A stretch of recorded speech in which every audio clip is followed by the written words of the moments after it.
gracias. Los saludo con enorme gusto a todas y a todos. Bienvenidos a un taller más del Consejo Consultivo Ciudadano Pensando en México.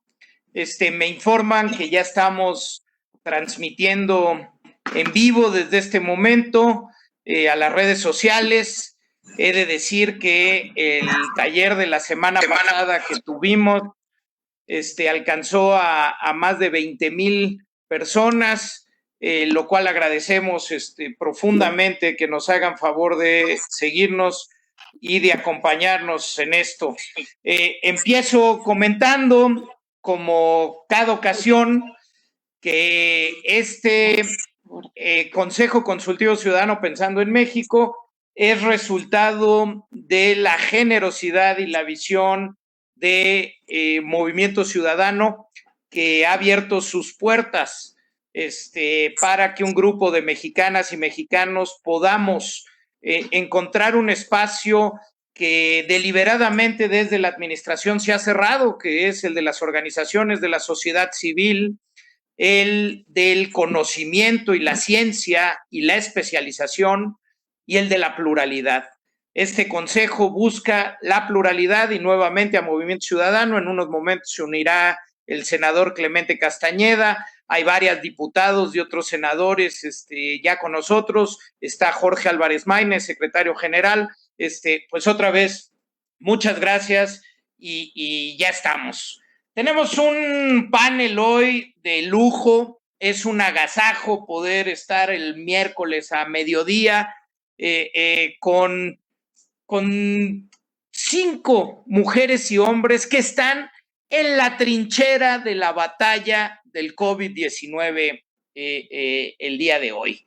Y con ellos, con 3 responsables en sus entidades federativas de lo que se está haciendo, queremos dialogar realmente cómo ha sido la coordinación con la federación, qué sí se ha hecho, dónde ha estado el apoyo, dónde no, cómo está el abasto y cómo ha estado la relación con la federación para el abasto de insumos y medicamentos, cómo ha estado la relación con la federación en materia de información, de flujo de información y de evidencia.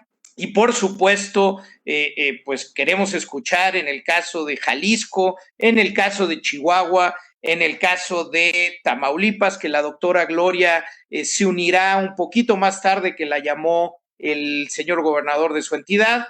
Queremos entender dónde están las singularidades en sus estados, dónde están las lecciones. No es una encuesta para saber si han hecho esto o lo otro, es más bien cómo aprendemos, qué lecciones hay de lo que han hecho, que ha tenido mejor o no ha tenido el efecto que esperaban. ¿Cómo aprendemos de Jalisco, Chihuahua y Tamaulipas? Y después tenemos el honor de tener pues a 2 de los grandes médicos de nuestro país que están en el mero campo de la batalla del COVID, atendiendo a los pacientes. Tenemos al gran doctor Guillermo Domínguez, quien es el director de Medicina Crítica del Instituto Nacional de Ciencias Médicas y Nutrición Salvador Subirán, quizá la catedral de la medicina de nuestro país, de la investigación clínica de nuestro país. Así que, doctor Guillermo Domínguez, es un honor tenerlo, y pues queremos entender qué se está haciendo en materia de la atención clínica, qué ha salido bien, qué no ha salido bien, qué hemos aprendido del mundo y qué estamos aprendiendo y qué México puede enseñar. Al mismo tiempo, tenemos también al gran doctor Francisco Moreno. Él es el mero encargado del COVID-19 del Hospital ABC. Queremos entender qué han hecho y cómo han trabajado esto los hospitales privados de nuestro país. Queremos entender del doctor Moreno dónde están las virtudes. El Hospital ABC es un ejemplo de lo que ha sucedido, por ejemplo, en la bajísima tasa de letalidad que ellos han tenido. Queremos aprender del doctor Moreno, queremos conocer de su experiencia. Así que, pues sin más, bienvenidos a todos nuestros panelistas, bienvenidos y agradecido con las consejeras y los consejeros de Pensando en México. Y damos inicio con la presentación del secretario de Salud del Estado de Jalisco, el doctor Petersen. Así que, querido doctor Petersen, adelante, por favor. Muchísimas gracias. Muy buenas tardes a todos. Es un gusto verdaderamente estar con todos ustedes y poder compartir con todos algo de lo que hemos venido viviendo en estos meses con el COVID-19. Moni, si me pasas la presentación. Sí.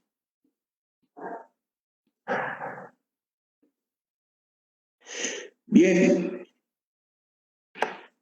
pues básicamente la idea es compartir con todos ustedes nuestro plan Jalisco COVID-19 y dentro de este plan Jalisco, esta estrategia que nosotros llamamos Radar Jalisco para poder gestionar desde el Estado una gestión local esta epidemia de COVID-19.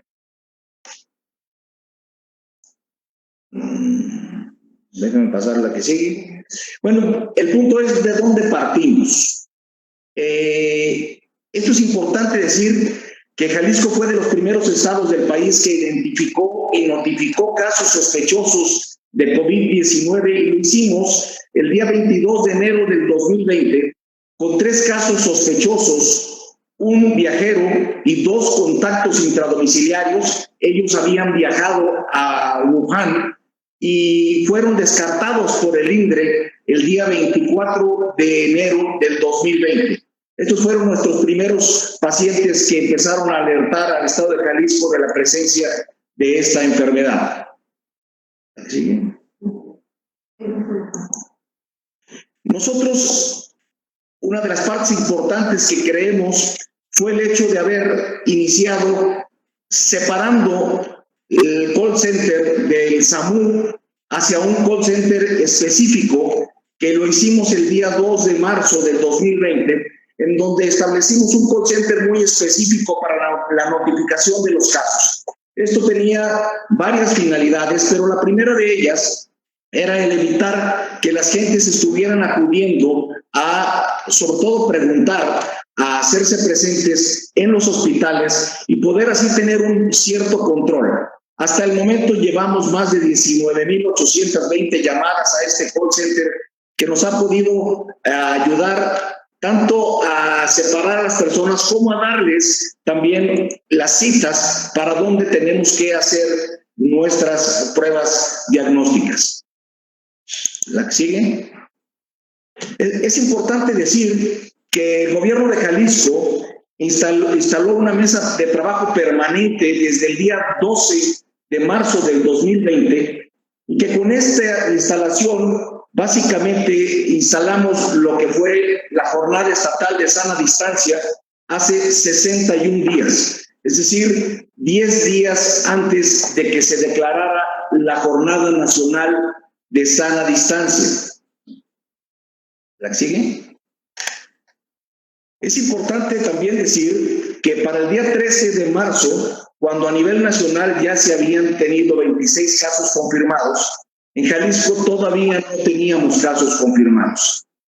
En Jalisco iniciamos acciones preventivas de sana distancia 10 días antes de la Jornada Nacional y lo iniciamos con la cancelación de actividades educativas, con actividades de eventos de carácter social, cultural y deportivo, como una medida preventiva contra este coronavirus. Es importante decir que se blindaron las entradas a Jalisco, estableciendo puntos de control específicamente para pacientes nacionales e internacionales, tanto en los puntos de entrada internacional como son los 2 aeropuertos del estado, como son Puerto Vallarta y la ciudad de Guadalajara, así como el puerto marítimo de la ciudad de Puerto Vallarta. Pero también pusimos puntos de control para revisión de los viajeros en las centrales de autobuses. Estamos hablando de marzo, 13 de marzo del 2020. ¿Ya sigue? ¿Y por qué hicimos esto? Bueno, pues hasta la publicación de entonces se decía que Hong Kong tenía los mejores resultados en la historia de esta pandemia. ¿Y cómo lo logró? Bueno, pues inicialmente con una fuerte respuesta comunitaria, con un cierre de escuelas y cuarentena. Singapur siguió sus pasos, haciendo unas fuertes y estrictas maneras de hacer cuarentena y sobre todo ir a buscar a los contactos. Y Corea del Norte nos enseñó que había que hacer pruebas, pruebas y pruebas. Esta gráfica creo que es muy importante, es una gráfica que nos ayudó a que otros países hubieran entrado antes en la pandemia para poder aprender de sus resultados. La que sigue, por favor. El día 14 de marzo empezamos acciones para la prevención, cerrando los establecimientos comerciales, los bares, las cantinas, los salones de fiesta, pero sobre todo empezamos a instalar medidas de control en todas las secretarías. Esto es muy importante. Creo que una de las cosas que tenemos que destacar en el estado de Jalisco es la participación ciudadana y la participación de todo el gobierno del estado de Jalisco en este problema de la pandemia del COVID-19. La que sigue, por favor. Esta es nuestra historia, ¿no? En el que los primeros casos confirmados llegaron en de Vail, Colorado, fue un grupo que se fue a la ciudad de Vail, y que el 7 de marzo llegaron, y como ustedes ven, iniciaron con síntomas en esa época. Se empezaron a confirmar los casos a la semana, y el inicio de los síntomas se empezó a dar, por supuesto, desde el principio. Tuvimos un primer inicio de aislamiento social del día 20 al 26 de marzo. Ustedes ven cómo van en aumento los casos. Un segundo periodo de aislamiento social del 26 al 30 de marzo. Es aquí cuando empezamos a detectar que empiezan a subir el contacto de los pacientes, o sea, la transmisión vertical en contra de los importados. Y nosotros empezamos en abril el programa del que ya hablaré más adelante, llamado Radar Jalisco. Si ustedes ven las curvas, ustedes verán que los casos confirmados hoy son mayor que la cantidad de solicitudes que estamos teniendo ya en el estado de Jalisco. La siguiente. El día 20 de marzo, con base a un modelo predictivo realizado por los investigadores de la Universidad de Guadalajara, se proyectó que iba a haber un aumento importante de contagios.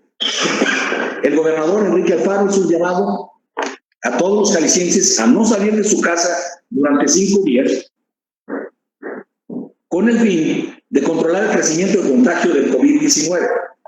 Y la siguiente diapositiva les compartimos parte de esta proyección, que es muy importante, que hoy sigue teniendo vigencia, porque independientemente de la posición que se tenga en el sentido de la inmunidad de pastoreo, lo que queda muy claro es que la manera de controlar esta pandemia tiene que ser con distanciamiento.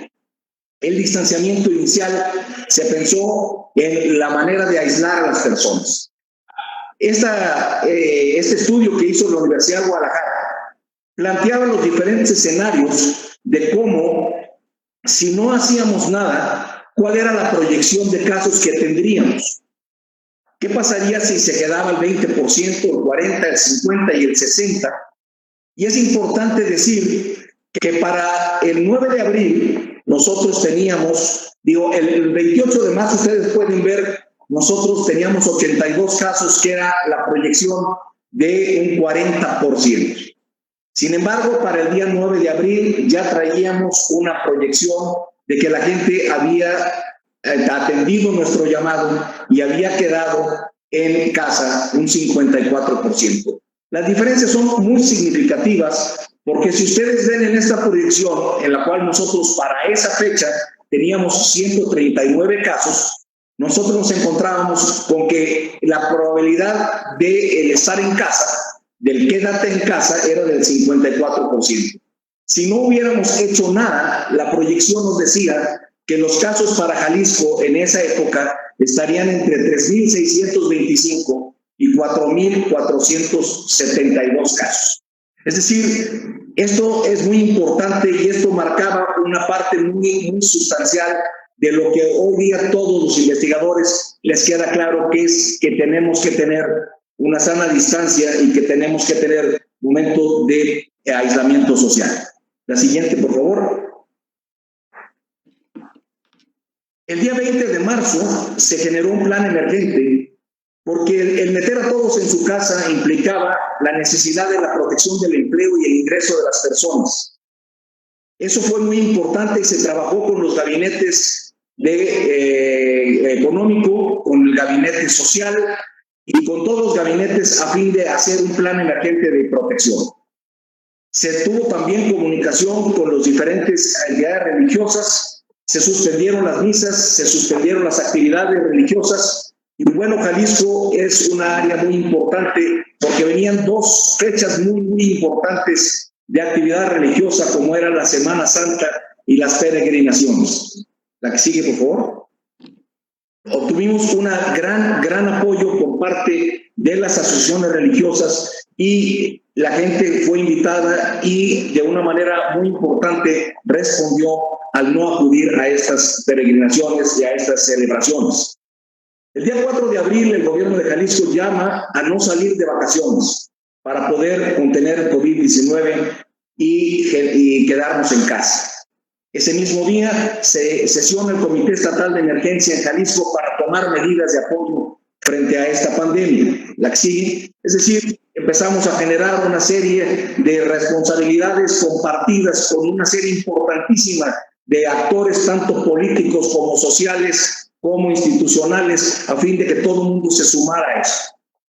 Se genera también el Plan Estatal Emergente de Prevención de la Violencia Familiar ante el coronavirus. Quédate en casa, quédate seguro. Se empieza la entrega domiciliaria de despensas a personas beneficiarias. Se genera un programa importante que se llama Jalisco Sin Hambre, un proyecto que surge de la iniciativa privada como respuesta a la necesidad de las familias de estar alimentadas. Se genera en Jalisco una agencia especializada para atender agresiones contra el personal médico debido a la cantidad de agresiones que tanto enfermeras como personal médico habían estado sufriendo. Hasta el momento se tienen ya más de 29 carpetas en la Fiscalía del Estado en esta agencia especializada. También se implementó en un número, un call center, el 075, para la atención psicológica en un programa que llamamos Quererte en Casa, en la cual con la ayuda de universidades privadas estamos dando atención psicológica 24 horas del día, 7 días de la semana. ¿La sigue? Es importante que el día 6 de abril el Estado de Jalisco fue la primera entidad federativa que presentamos en el plan de reconversión y escalamiento hospitalario, aprovechando la infraestructura hospitalaria existente. Es importante decir que sabemos que contamos con una capacidad instalada de más de 3.160 camas en caso de tener que llegar a un tercer escenario. Y en Jalisco habilitamos un hospital que estaba abandonado en los últimos 2 años, que es el Hospital Ángel Leaño, y lo convertimos en un escalamiento de tercer escenario en caso de que necesitáramos más de 2.000 camas. Fue instalado este hospital con una capacidad de 450 camas y 50 camas de terapia intensiva.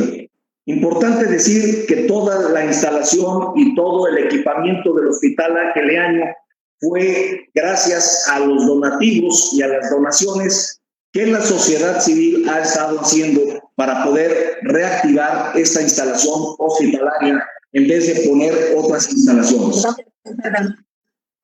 Ya. La que sigue, por favor.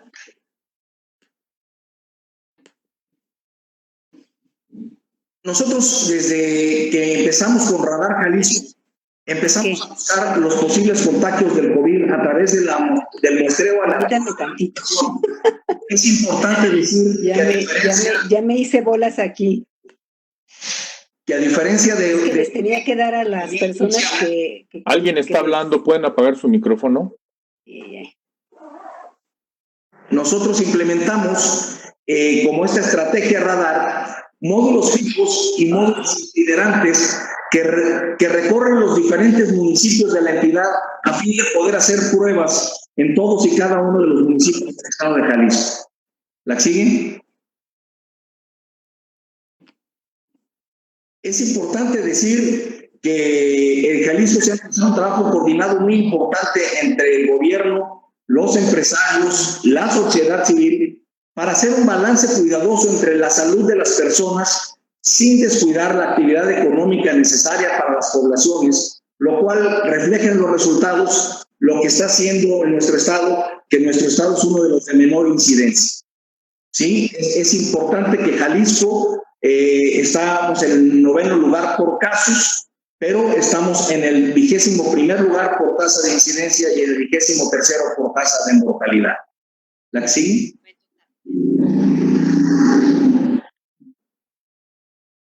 Ante el apoyo de equipamiento recibido por la Federación, hicimos un video en el cual hacíamos importancia o llamábamos mucho la atención a la necesidad de que los médicos estuvieran protegidos, a que el equipo de protección que tenía que proveerse a los médicos era fundamental para poder controlar el problema del coronavirus.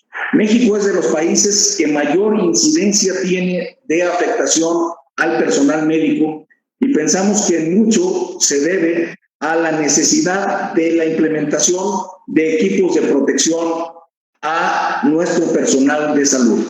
Nosotros en Jalisco hemos dado protección no nomás a la gente que está en contacto con COVID, sino a todo el personal médico y a todo el personal de salud que labora en instancias que han sido reconvertidas para COVID. La que sigue, por favor. Y es importante que Jalisco, como todos ustedes saben, desde hace mucho tiempo ha estado insistiendo en la posibilidad de hacer pruebas y más pruebas, y ante la necesidad de hacer pruebas de PCR, que eran las únicas que estaban avaladas, el gobierno de Jalisco y la Universidad de Guadalajara presentaron un programa que nosotros llamamos Radar Jalisco. Este programa Radar Jalisco es un sistema activo y masivo de detección de pruebas que nos permitiría llegar y aumentar la cantidad de pruebas de lo que hace el Laboratorio Estatal de Salud Pública, que era el único inicialmente acreditado ante el INDRE, con los laboratorios de biología molecular de la Universidad de Guadalajara, de los hospitales civiles, a fin de poder llegar en un momento dado hasta 500 pruebas diarias. Es importante decir que con la implementación de esta estrategia, no nomás hemos aumentado el número de pruebas, sino que podemos hoy decir que todos los municipios del estado de Jalisco han sido muestreados. La que sigue, por favor. ¿Cuál es la diferencia entre el modelo Centinela que ha venido proponiendo el gobierno federal con el sistema Radar Jalisco? Bueno, el problema es que el modelo Centinela es un modelo pasivo en el que solamente a través de casos muy específicos de un caso-problema se pueden determinar. Nuestro modelo de Radar Jalisco es un sistema activo, que lo que hace es buscar de forma intencionada, a través de pruebas PCR, a casos, pero también a contactos y también a pacientes con factores de riesgo que pudieran estar susceptibles a esta enfermedad. El modelo Centinela solamente hace pruebas de PCR a un porcentaje de casos sintomáticos en las unidades UNA. Es importante decir que hemos logrado una mayor cantidad de pruebas y que nosotros lo que queremos es que las pruebas tengan nombre, no que tengan estimaciones ni que tengan bases matemáticas. Es importante decir que los modelos Centinelas son modelos fijos en las unidades UNER, mientras que nosotros contamos con modelos fijos, pero también con unidades móviles que se desplazan a través del estado para la toma de todas estas muestras. Y la otra muy importante situación que nosotros valoramos es el hecho de monitorear al personal de salud, de monitorear a las personas que están en contacto con el COVID-19, que están en las áreas operativas esenciales, pero también que están en las poblaciones vulnerables. Es este modelo radar que nos ha permitido llegar a asilos, a lugares en donde hay personas con alta probabilidad de ser personas blancas, mientras que el modelo Centinela no monitorea personal de salud en áreas de contacto, ni tampoco a la población vulnerable. Esto es un tema que creemos que ha sido muy, muy importante. La que sigue, por favor. ¿Qué se ha hecho con radar? Bueno, las siguientes láminas les mostraremos, ¿no? Lo primero es decir que hemos logrado hacer pruebas en 225 municipios del estado. Hemos muestreado albergues, hemos muestreado personas institucionalizadas, hemos muestreado al personal de salud, hemos estado presentes en las zonas de transmisión activa, ¿no? Tanto en las ciudades medias como en ciudades colindantes. Y a partir de radar pudimos analizar básicamente el doble de las pruebas que habíamos venido realizando durante todo el periodo anterior de la pandemia. Este es el mapa de Jalisco, donde ustedes pueden ver en dónde tenemos transmisión activa y dónde el resto de los municipios no tenemos casos. Hasta el momento tenemos 40 municipios que tienen casos y tenemos 75 municipios que no tienen casos de COVID-19. ¿La siguen? Este es para que ustedes vean cómo en las pruebas que veníamos haciendo hasta abril del 2020 con la entrada de este programa radar, nosotros veníamos haciendo un promedio de 95 pruebas diarias. Al momento ya llegamos a 347 pruebas diarias y estamos subiendo y queriendo llegar a ver la probabilidad de hacer 500 pruebas diarias. Hasta el momento Jalisco se encuentra en el cuarto lugar por pruebas realizadas. Hemos realizado 11,190 pruebas y octavo en incidencia por pruebas por cada 100,000 habitantes. ¿Sí? ¿Cuál es nuestra casuística?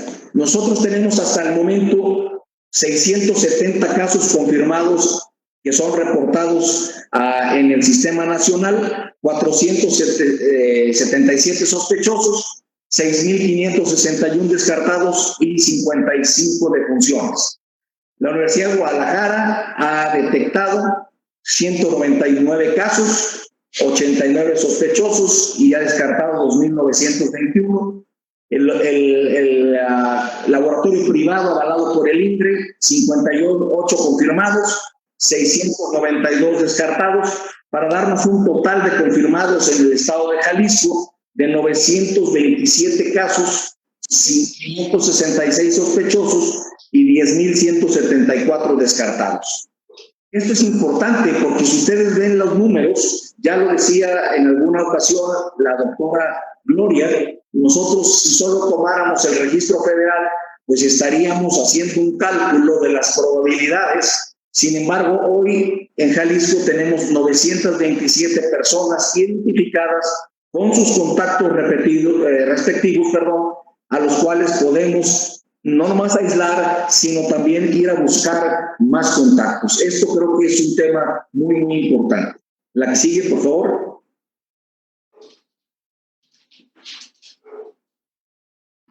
La siguiente. Perdón.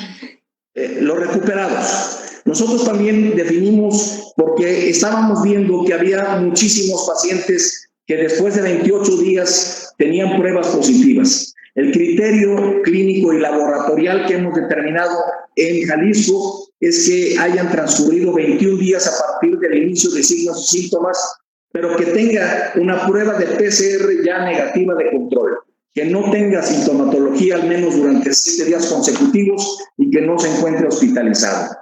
En comparación con el criterio clínico epidemiológico que dice que se podrían considerar si cumplen 28 días después del inicio, que no tengan sintomatología, aunque no tengan la prueba de PCR negativa de control. Es decir, nosotros tendríamos de 85 casos a partir de estas dos definiciones.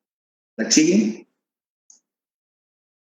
Estos son los casos de COVID por cada caso confirmado en Jalisco. Es decir, nosotros hasta el momento tenemos 670 casos Y si nosotros comparamos con los otros estados de la República, pues Sinaloa tiene 2.36 veces más, Tabasco 2.80 veces más, Baja California 3.85 veces más, el Estado de México 9.76 veces más y la Ciudad de México 15 veces más. Estos son los números que tenemos en comparativa con los casos confirmados.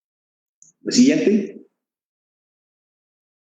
De acuerdo al número de casos confirmados, si nosotros vemos el número de casos que reportamos del Laboratorio Estatal de Salud Pública, nosotros tenemos 670 casos. Si nosotros nos vamos al número que tenemos de casos confirmados con radar, nosotros estaríamos en el 10º lugar de la tabla. Ustedes hicimos una comparativa y si se fijan, estamos cercanos al estado de Nuevo León, tanto en el número que se reporta como en el número que reporta todo el sistema del estado de Nuevo León, que es un sistema parecido al que tenemos en Radar Jalisco. La siguiente. En el caso de la incidencia de casos activos, nosotros nos encontramos en este momento en el 12º lugar de casos activos con 212, pero de acuerdo a incidencia, a tasa por cada 100,000 habitantes, Jalisco se encuentra en el lugar número 29 con 210 casos activos. ¿La que sigue? En el número de funciones por incidencia, también nos encontramos en el lugar número 29 con 55 defunciones en el estado de Jalisco. ¿La que sigue? Esto es un tema muy importante, el nivel de ocupación.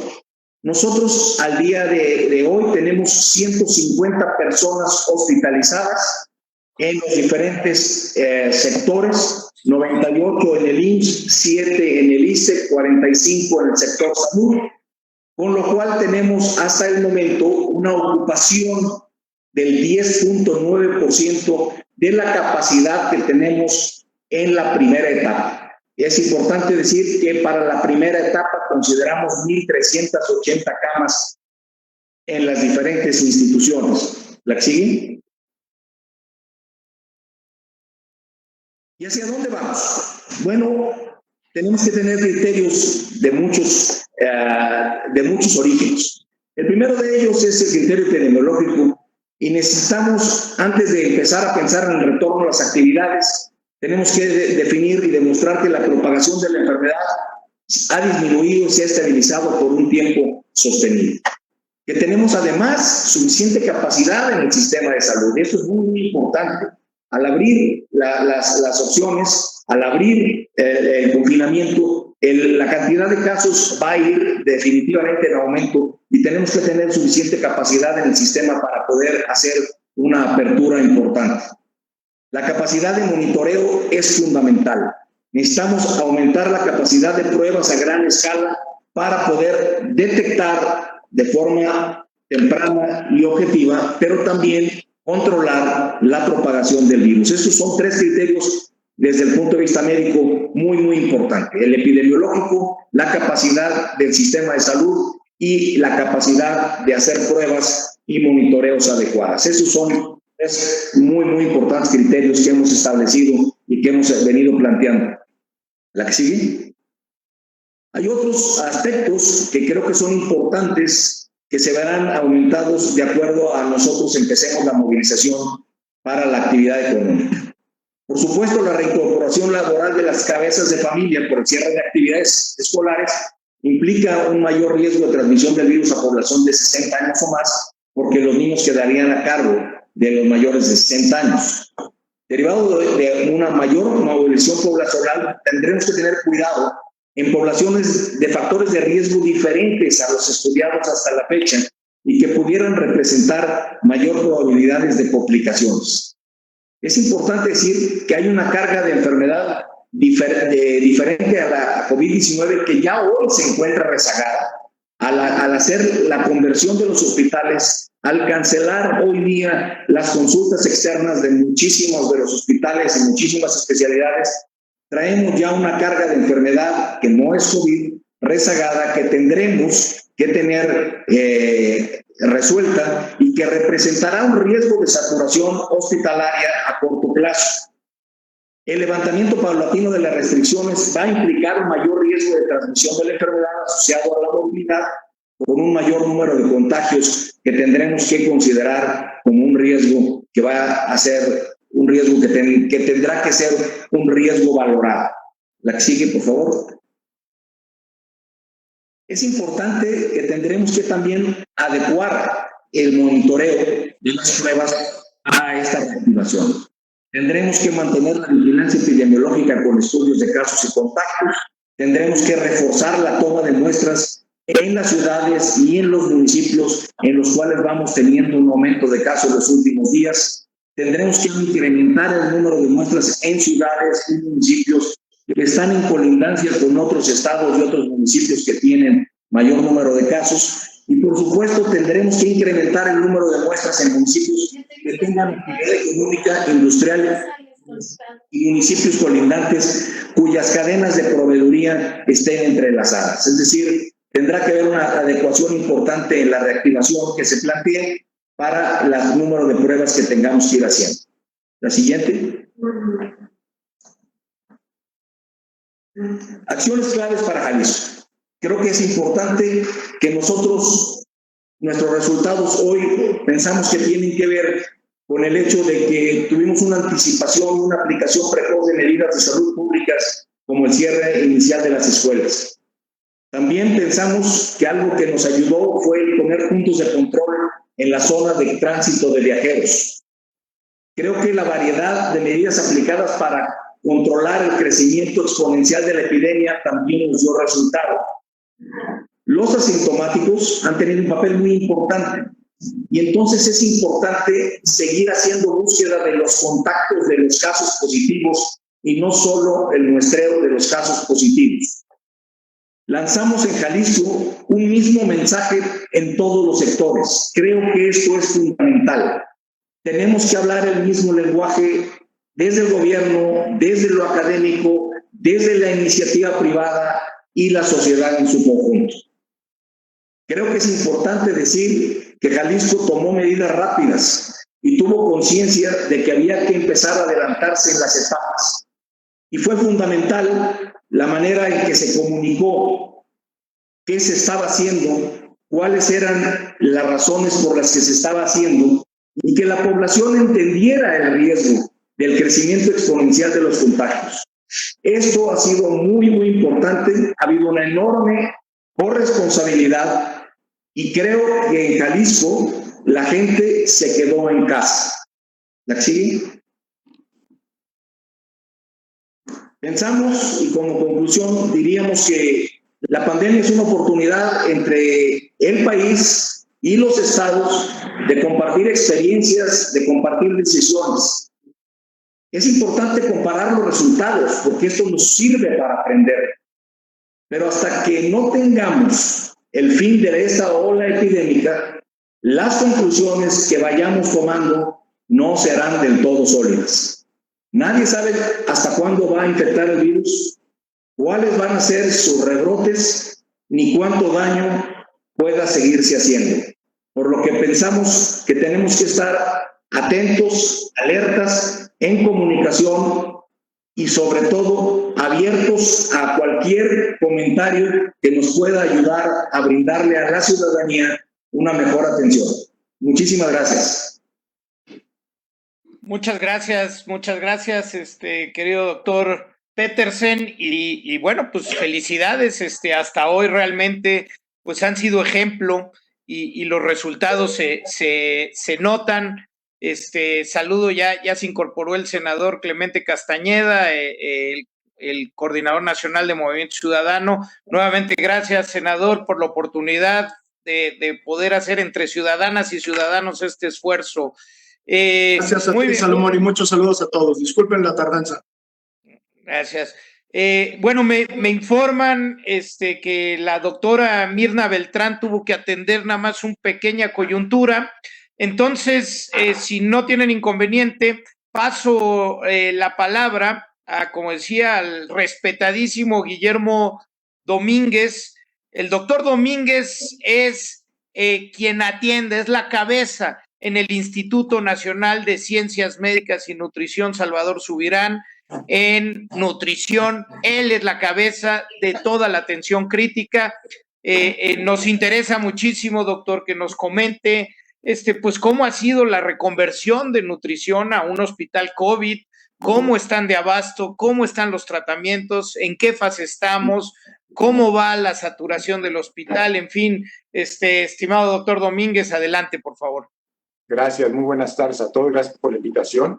Primero, de todo, pues ha sido difícil, creo que hemos aprendido al transcurso de los años, a raíz de la pandemia del H1N1, creo que tuvimos algunas lecciones que tomamos y que aprendimos, como cómo reconvertirnos, por ejemplo. Entonces, esta parte nos permitió desde el 2010 iniciar con planes de reconversión hospitalaria, adecuando las áreas y preparando las áreas pensando solamente en los espacios, en los insumos eléctricos y de gases, ¿no?, tan necesarios en estas épocas, y fuimos reestructurando el hospital, aumentando nuestros espacios. Así que de tal forma nuestra reconversión la planeamos donde normalmente tenemos 14 camas de terapia intensiva completamente equipadas, la hemos planeado en diferentes etapas. Así que de tal forma hemos pasado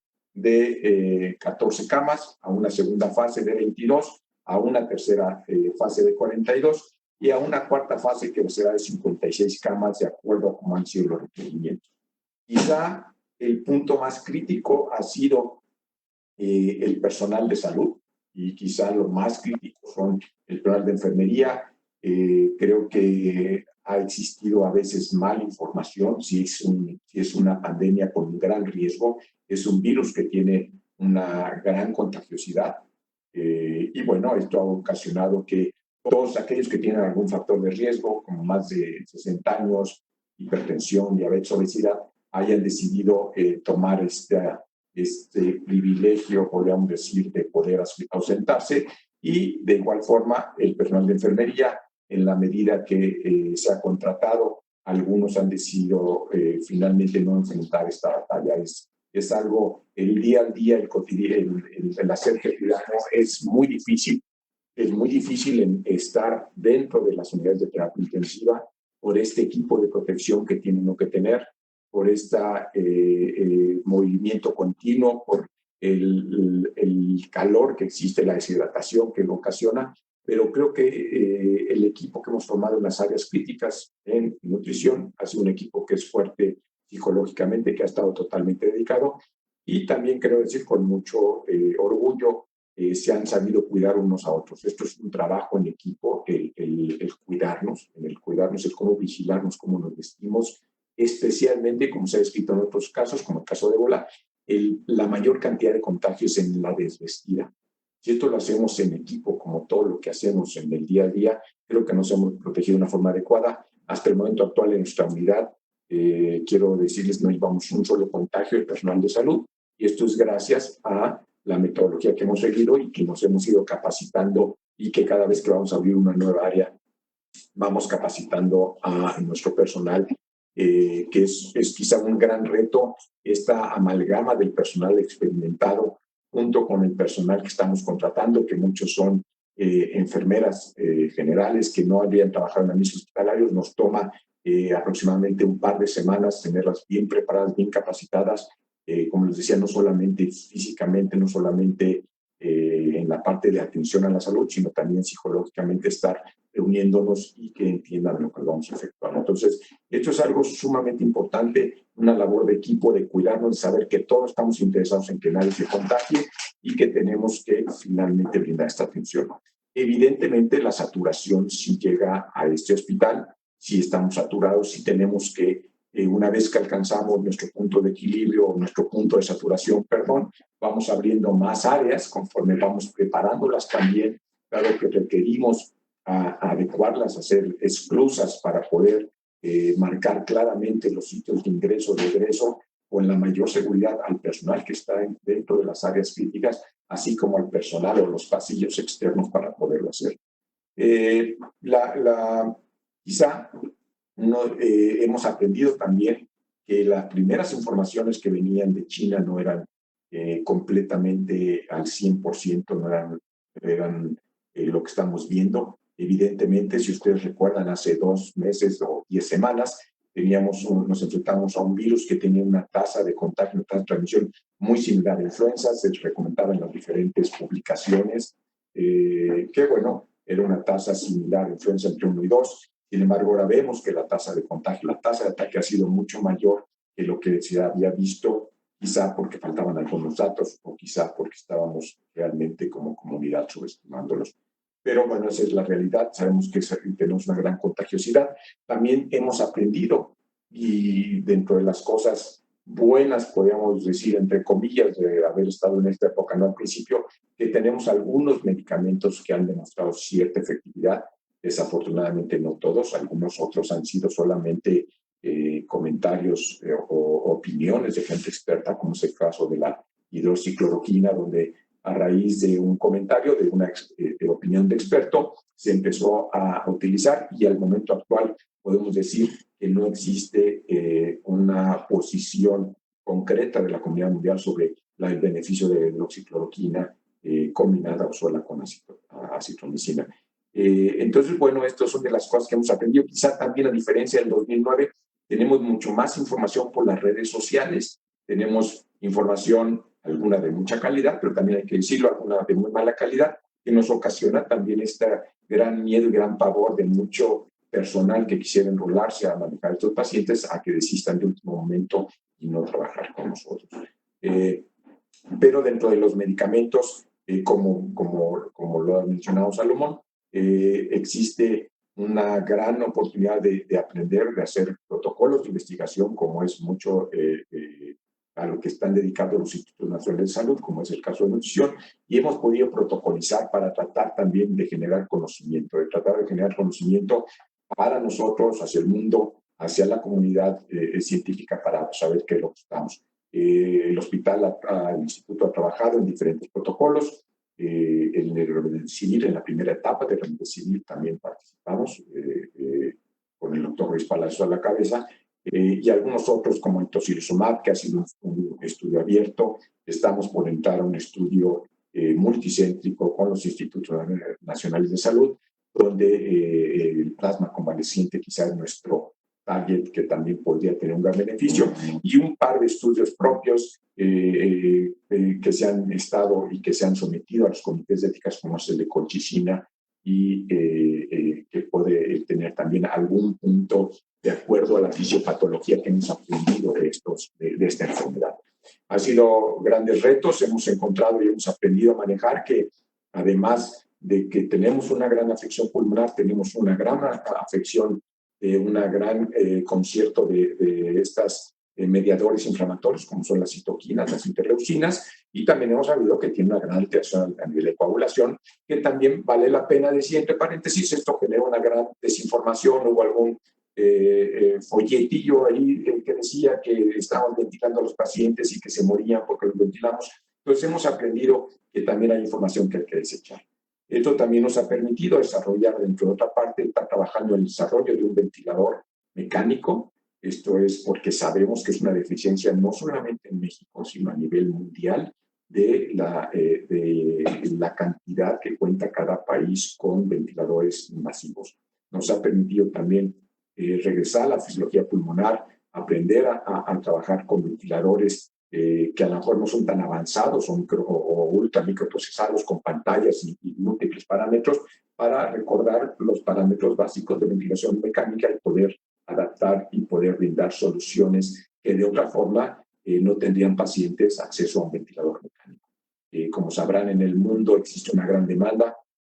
Como país estamos formados, como todos, con los grandes fabricantes que no se han dado abastos, algunos por problemas incluso en sus propias fábricas al momento de tratar de aumentar la cantidad de ventiladores, y otros porque simplemente no tenían la capacidad desde hace mucho para poder fabricar. Entonces, esto es un gran reto de lo que estamos aprendiendo en este momento para el manejo de los pacientes en estado crítico, y sí también tenemos el compromiso de aumentar nuestra capacidad para poder recibir cada día y dar el beneficio a todos otros pacientes que necesitan esta atención. Creo que algunas de las cosas que han funcionado es este servicio de referencia y contrarreferencia por medio del CRUM local y permite una transferir a los pacientes probablemente más rápido que en algunas otras ocasiones para su atención. Entonces es lo que estamos aprendiendo, lo que estamos viviendo el día a día y creo que falta todavía probablemente la fase más pesada de esta pandemia que pues estaremos aquí para tratar de sortear estas crisis. Muchísimas gracias, doctor Domínguez, y pues por favor a todos los compañeros, a todas las compañeras de personal médico y de enfermería, pues nuestro agradecimiento. No sé qué han sido jornadas tremendas, exhaustas, en fin. Muchas gracias, doctor Domínguez, y ahorita seguramente habrá muchas preguntas. Paso la palabra al doctor Francisco Moreno, quien es el encargado de COVID-19 en el Hospital ABC. Pues para que conozcamos también cómo el Hospital ABC, toda la sede de observatorio, mucha de ella se transformó, se reconvirtió, cómo le han hecho sus tratamientos, qué han aprendido, cómo ha sido la relación con la autoridad, porque, pues, por ejemplo, sabemos que apenas en estos días estaban informando que se les acaba de prohibir por parte de COFEPRIS el realizar pruebas. En fin, doctor Moreno, usted ha sido una voz muy, muy clara dentro de los medios y ha sido una voz de información, así que le agradecemos muchísimo que esté con nosotros. Adelante, doctor Moreno. Al contrario, muchas gracias por la invitación. La cuestión aquí con nosotros ha sido, probablemente nosotros recibimos la primera ola de pacientes que hubo en el país. Y la razón fue que estos pacientes que venían del extranjero, que fueron los primeros contagiados, fue el primer grupo de pacientes que requirió, como sabemos, de los pacientes que presentan síntomas, un 20% pueden requerir hospitalización, y de esos pacientes, pues algunos van a requerir, o varios van a requerir medicina crítica, terapia intensiva. Entonces nosotros empezamos realmente desde marzo a recibir pacientes en estas condiciones complicadas, como comentó el doctor Domínguez, con una enfermedad nueva, desconocida, en la que si hacemos medicina basada en evidencia, estaríamos dándole paracetamol a los pacientes porque no hay evidencia de nada más. Esto realmente complica mucho el manejo. La otra situación que también comentaron, que es muy importante reconocer, es hay una cantidad de publicaciones enormes.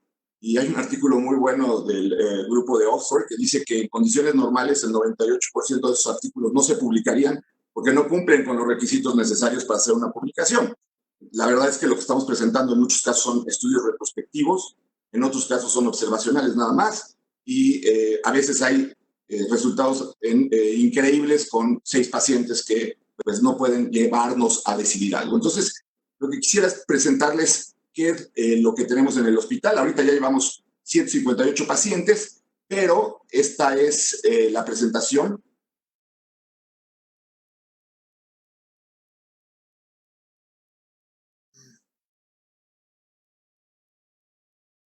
De los primeros 33 pacientes que tuvimos en el hospital.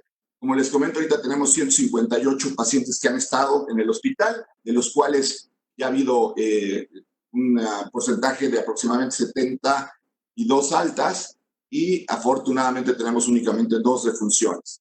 Es muy importante mencionar que el trabajo de la terapia intensiva, y el doctor Domínguez lo dejó muy claro, es fundamental. El éxito en el tratamiento de estos pacientes requiere de un soporte de terapia intensiva muy importante.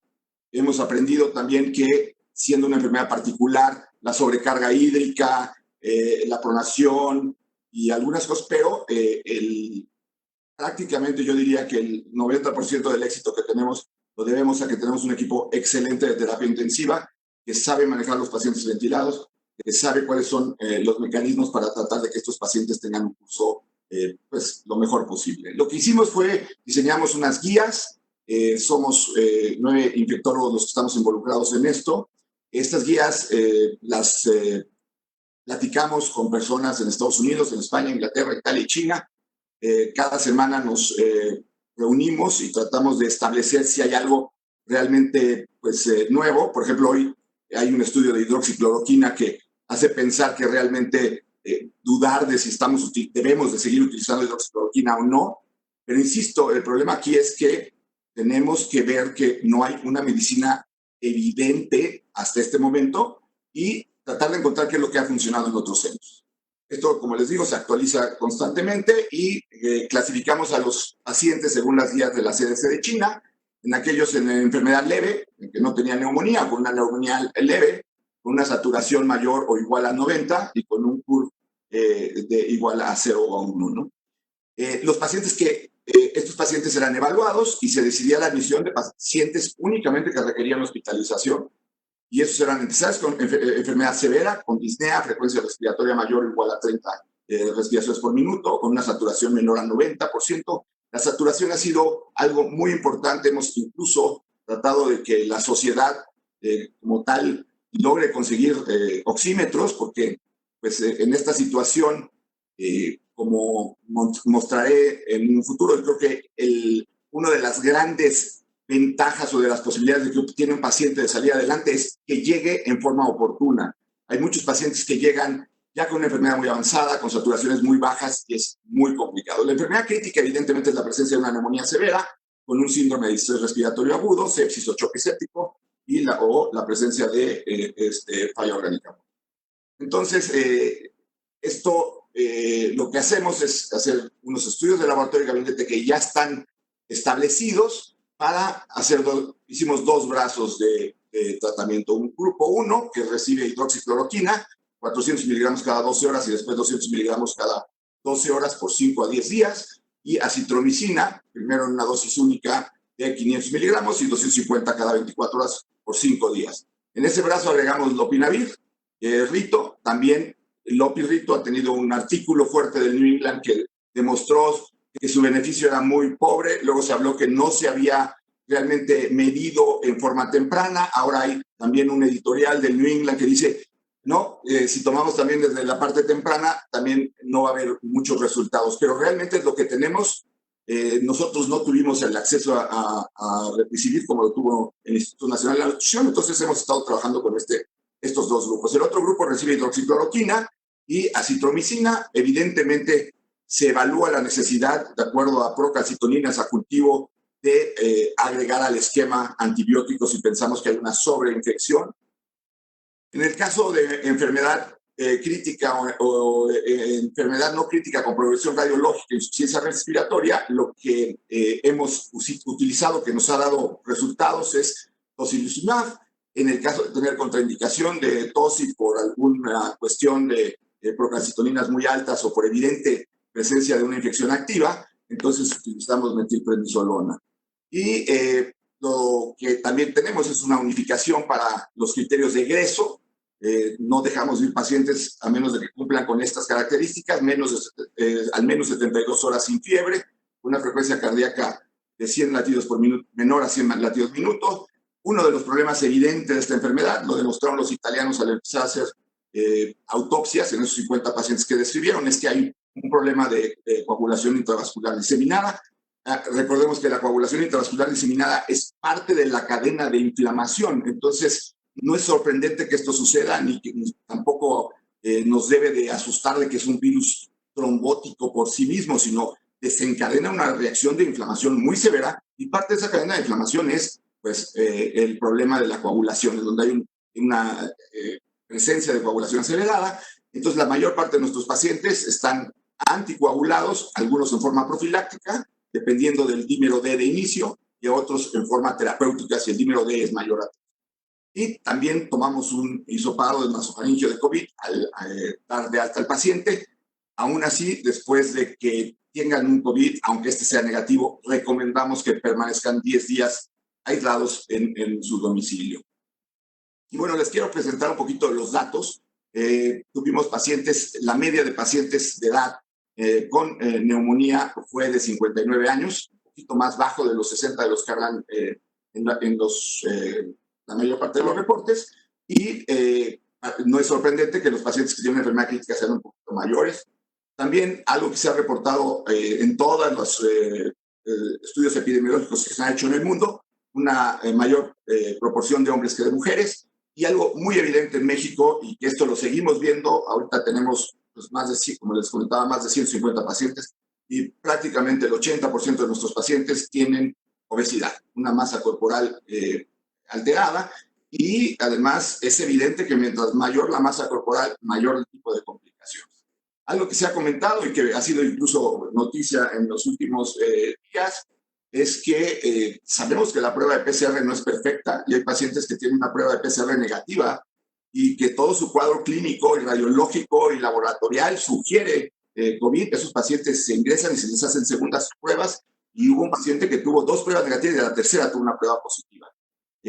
¿Cuál es la explicación de esto? Pues el PCR no es una prueba 100% sensible. Y entonces el cuadro clínico y el cuadro radiológico puede ser de mucha ayuda en estos pacientes. Los pacientes, el 80% de los pacientes con neumonía severa tenían fiebre y en los pacientes con neumonía crítica el 25 de los que había. El tratamiento que utilizamos en un inicio, y esto ya cambió, utilizábamos también interferón en uno de los brazos. Aquí el interferón ha sido algo que, como todo lo que ha pasado con esta enfermedad, hubo reportes en donde incluso el interferón estaba asociado con una alteración en la sobrevida de los pacientes. Hace 2 días salió otro artículo de interferón en donde retoman la posibilidad por la fisiopatología de poderse usar. En este momento, en el momento que vimos ese artículo, decidimos quitar ese brazo y nos quedamos con los otros 2 brazos.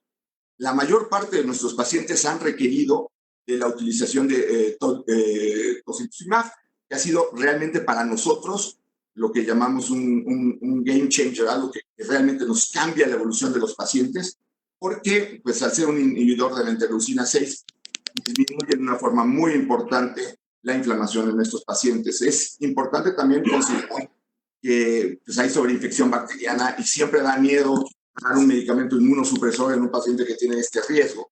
Pero afortunadamente, como les he comentado, la respuesta ha sido buena. La mayor parte de los pacientes tenían una linfopenia importante, que es también reportado en la literatura, y la ferritina ha sido un marcador de habitualmente pacientes que están en cuestión crítica, al igual que la deshidrogenasa láctica. Hay un artículo del día de ayer de China con muchos pacientes, miles de pacientes, en donde llama la atención que ellos encontraron que la deshidrogenasa láctica elevada era un factor de los 10 factores que consideraron de mal pronóstico, también lo encontraron ellos. Dímeros D muy altos y interleucina 6 es uno de los marcadores también de enfermedad crítica en los pacientes que van a requerir incluso ventilación mecánica. La proteína C reactiva en los 2 casos estaba elevada y sin diferencia estadísticamente significativa. La evolución de los pacientes fue en ese momento, hubo pacientes que todavía no estaban dados de alta cuando se hizo el estudio porque fue un corte. Ya únicamente hay un paciente que no ha sido dado de alta, que está en fisioterapia, sigue vivo el paciente, requirió traqueostomía, pero evidentemente el paciente crítico es un paciente que requiere mayor tiempo de estancia hospitalaria. Por eso es tan importante buscar esquemas de tratamiento que en pacientes que tienen neumonía severa eviten que el paciente progrese. Es ahí donde aparentemente Remdesivir puede tener un papel, y lo que nosotros estamos empujando fuerte es por el protocolo de plasma. Nosotros mandamos a la COFEPRIS un protocolo en el que queríamos hacerlo en una forma adecuada. Sabemos que se está haciendo en otros hospitales, ya en México, pero muchos de esos hospitales lo hacen y les doy mucho mérito de haber sido de los primeros en hacerlo, pero lo hacen sin tener una titulación de anticuerpos. Lo que nosotros queremos es que los pacientes que reciban plasma tengamos anticuerpos titulados para que sepamos que le estamos dando al paciente el plasma del paciente que tiene más anticuerpos. Y bueno, actualmente pues todos los pacientes de esta cohorte ya salieron adelante. No hubo muertes en el hospital. Los siguientes pacientes que hemos tenido que han ingresado, estos pacientes sí han en un momento dado presentado 2 defunciones, pero creo que el éxito que tenemos en cuanto a la cuestión, ¿qué es lo que nos ha tenido la posibilidad de rescatar muchos pacientes? Creo que son tres fundamentales. Uno es que tenemos una magnífica terapia intensiva, el manejo del intensivista ha sido fenomenal. Dos, es pues de alguna manera hemos recibido pacientes en estadios un poco más temprano de lo que vemos que reciben en otros centros, en donde llega el paciente realmente en un estadio muy avanzado, en donde la posibilidad de rescatarlo es muy baja.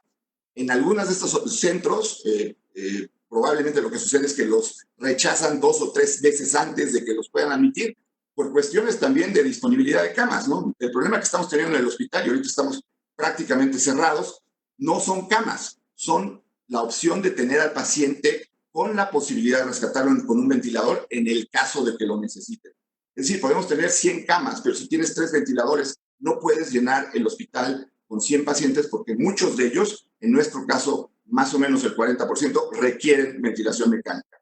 Y tienes que tener la posibilidad de rescatar a esos pacientes, porque si no, entonces los admites y cuando se ponen mal no tienes cómo salvarlos. Esa ha sido una situación muy importante. Y creo que la tercera es estar reforzando, vigilando qué es lo nuevo, qué es lo que hay.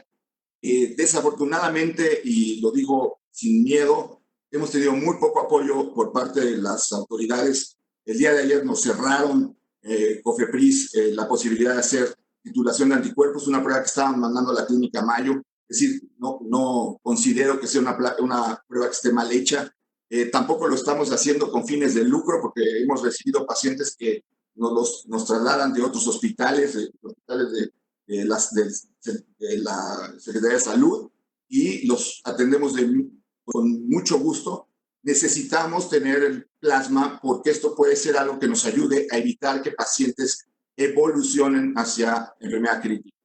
Sin embargo, pues la COFEPRIS, sin ningún argumento realmente que yo pueda decir válido, nos prohibió la de estas pruebas y por lo tanto pues, estamos esperando a que nos los vuelvan a autorizar. Tienen ellos nuestro protocolo desde hace varios días y no lo han aprobado, entonces pues estamos un poquito atados de manos. Es un poco triste, pero pues también entendemos que no somos los únicos que tenemos esta situación. Esperamos poder regresar a trabajar con lo de plasma porque pues, nos surge. Y mientras, pues a seguir trabajando, es un escenario muy complicado, muy complejo, una enfermedad nueva, pacientes muy graves, la sensación de que se te están acabando las camas y que tienes pacientes externos que lo pueden necesitar, la sensación de que tienes pacientes internos y que pueden requerir un ventilador cuando se te están acabando. En sí, es una enfermedad que produce un enorme desgaste físico, emocional, psicológico y además le tenemos que agregar que no hemos tenido realmente el apoyo gubernamental que hubiéramos querido. Ese es lo que yo quisiera exponerles el día de hoy. Muchas gracias, estimado doctor Moreno. Muchas gracias. Y fíjense, pues bueno, pues estamos en coyuntura y lamentablemente la doctora Gloria Molina, la secretaria del estado de Tamaulipas, y la encargada del COVID-19, Mirna Beltrán, del estado de Chihuahua, tuvieron coyuntura y es súper entendible pues que en estos momentos pues la prioridad está en la atención, así que pues en otro taller trataremos de recuperar con ellas, pero pues mientras pasamos, porque creo que tanto con el doctor Petersen, Domínguez y Moreno tenemos para poder iniciar una buena tallereada. Me pidió la palabra nuestro presidente de la Comisión de Salud del Consejo Consultivo y por más de 7 años subsecretario de Prevención y Promoción de la Salud, el doctor Curi. Así que, pues adelante, querido doctor Curi, su pregunta a los panelistas, por favor. Bueno, primero que nada, saludos a todos y yo agradecerle al doctor Petersen, a Memo. Hola, Memo. Me gusta saludarte y al doctor Moreno en las presentaciones. Yo quisiera, desde luego, felicitar lo que nos han planteado y tengo un par de preguntas. Una dirigida al doctor Petersen. Doctor Petersen, no sé si todos vieron que hoy ya se habla del regreso a normalidad y que a partir del 1 de junio se va a tener un semáforo, una semaforización prácticamente por municipio, donde habrá 4 categorías: rojo, que es seguimos igual, un naranja que es ya vamos regresando parcialmente, un amarillo que es otro poquito y un verde que prácticamente es, con algunas precauciones, regresó a la normalidad. La pregunta, doctor Petersen, en su experiencia, ustedes que han estado trabajando a nivel municipal, nos platicaba que tienen muestras de al menos una muestra en cada municipio. ¿Usted cómo ve lo que esto pudiera representar en términos de política de regreso ante la forma en la que se hace la vigilancia a través de centinelas en el resto del país? Es decir, ¿cómo ve la utilidad del semáforo? ¿Cómo lo vería? ¿Y cuál sería su opinión? Esa sería para el doctor Petersen. Y para los doctores Domínguez, Cherit y el doctor Moreno, usted comentaba, doctor Moreno y Memo, ¿qué opinan del planteamiento que ya se está haciendo, que incluso ayer fue hecho por el señor subsecretario, de que hay que empezar a ver el tema de la serología para ver realmente cuál es la verdadera prevalencia de del COVID-19, porque pues, lo que tenemos, no sabemos pues el desarrollo de anticuerpos en población y realmente cuánta gente es la que verdaderamente está infectada? ¿Qué opinan de una encuesta serológica o epidemiológica? ¿Y cuándo creen ustedes que pudiera ser el momento adecuado para hacer la misma y bajo qué criterios? No, esas serían las dos preguntas, querido Salomón. Gracias, Pablo. Doctores, si les parece empezar con estas o quieren que junte una más. Con estas está bien, yo creo que es interesante lo que está planteando el doctor Curi. Y adelante, por favor, doctor Moreno. Las pruebas serológicas son necesarias en este momento ya, porque nos dan, bueno, además de que nosotros las queremos para la cuestión de los plasmas, pues es evidente que nos van a dar cuál es el panorama de inmunidad que estamos teniendo. Si alguna ventaja ha tenido el no tener un control de la pandemia y tener una gran cantidad de infectados, esa es la realidad, no sabemos los números, navegamos a ciegas, es una realidad, sabemos que hay un buen porcentaje de pacientes que tienen una enfermedad asintomática, según el estudio de Santa Clara, que tiene sus deficiencias, puede ser de 25 a 31, también en Islandia hay otro estudio que demuestra lo mismo. Entonces, si alguna ventaja podemos tener de que haya una gran cantidad de infecciones en este momento, es que vamos a tener mucha inmunidad. Y entonces sí, la inmunidad puede ser un parámetro que nos ayude a salir del confinamiento de una manera más segura que únicamente ir a municipios en donde no ha habido casos, porque pues a lo mejor no ha habido casos porque no ha habido pruebas. Y en el momento en que ese municipio se abra a otros sitios, porque pues tampoco estamos en la capacidad de controlar fronteras municipales, como se comentó hoy, yo creo que las pruebas serológicas son vitales. Lo mismo nos sorprende a nosotros que si ayer se habla de esas pruebas serológicas, ayer mismo nos cancelan nuestras propias pruebas serológicas y hasta donde yo sé la COFEPRIS no ha aprobado ninguna prueba serológica. Gracias, doctor Moreno. No sé, doctor Domínguez, primero continuamos con este tema y después doctor Petersen con el semáforo y el regreso. Sí, yo creo que, como dice Pablo, creo que sí ya es el momento de hacerlas, digo, de acuerdo con lo que dice Paco, para poder también salir de ese confinamiento, e incluso para reintegrar a muchos trabajadores de la salud que son indispensables, ¿no? En el laboratorio aquí de infectología ya estamos corriendo estas pruebas, ya se ha conseguido empezar a correrlas en el laboratorio con el doctor Luis Palacios, y existe un protocolo que está haciendo con 6 pruebas que se han importado para validar su utilidad. Entonces, eso es lo que estamos haciendo en este momento en el instituto, y yo estoy de acuerdo, ya es el momento de hacerlas, y esto nos sería de gran ayuda desde el punto de vista social y laboral, sin duda. Gracias, doctor Domínguez. Fernando Petersen, el semáforo, estamos listos para regresar. ¿Qué deberíamos de estar observando? Adelante. Muchas gracias, doctor. No te estoy picando, ¿eh? No. Sí, no, ya vi que sí. Doctor Curi, un gusto saludarlo, siempre es un gusto tenerlo como parte del equipo que pregunta y hace interesantes cuestionamientos. Bueno, nosotros la verdad es que hemos estado trabajando y seguimos trabajando en la razón de que más que el tema de los municipios, nosotros lo que pensamos es que independientemente de los epidemiólogos que nosotros consultemos, lo que sí sabemos es que necesitamos mantener un porcentaje de personas en aislamiento. O sea, si sacamos a todos los de un municipio, vamos a tener problemas. Nosotros no pensamos que eso es importante. El semáforo tiene que ver con la visión que nosotros tampoco compartimos tanto, que es la de el caso Centinela. Es decir, si hay casos centinelas, entonces ahí hay problemas. Si no hay casos centinelas, entonces no hay problema. Y pensamos que ese negro y blanco no es una realidad en todos los casos en los estados donde estamos viviendo. Nosotros estamos total y absolutamente claros que tendrá que haber 3 elementos fundamentales que tendrán que ser en consideración, y no nomás el hecho de que sean municipios o no municipios, y que estén o no al lado de municipios que tengan casos. Pensamos que el primero de los puntos que no podemos olvidar es que tendremos que tener un proceso de vigilancia epidemiológica muy bien establecido.